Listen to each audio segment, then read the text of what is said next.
Bioterrorism is a form of terrorism which involves the deliberate introduction of biological agents into an environment or community for the purpose of causing widespread disease and panic.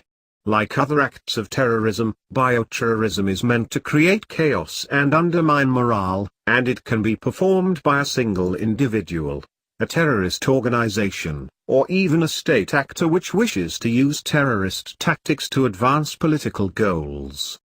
As human knowledge of disease has expanded, the risk of bioterrorism has radically increased, especially since several unstable nations have reserves of biological agents which could potentially be appropriated and used by terrorist groups. This form of terrorism is distinct from biological warfare.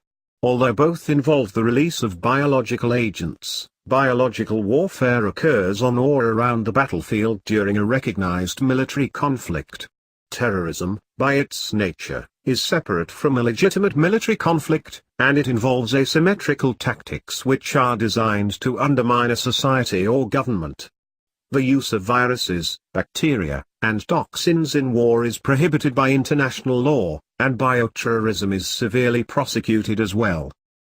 Many government agencies around the world have departments dedicated to researching and preventing bioterrorism.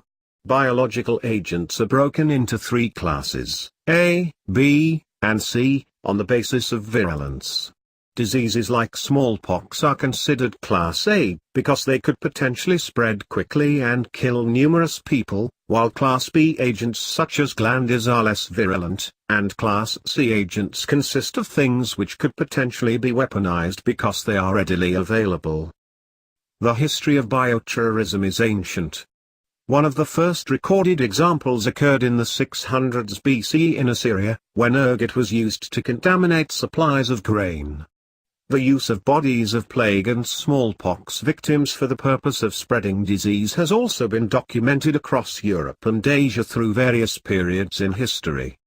Modern bioterrorism has been made significantly more dangerous by advances in laboratory science.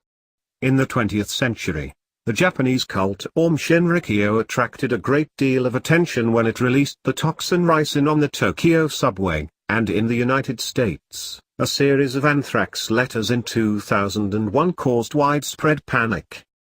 One of the big problems with bioterrorism is that biological agents can spread gradually and incubate slowly, creating the potential for spread of the agent before people realize what is going on. Biological terrorism can also be hard to identify at first, as medical personnel and law enforcement officials may not immediately realize what is happening when patients start to seek medical attention.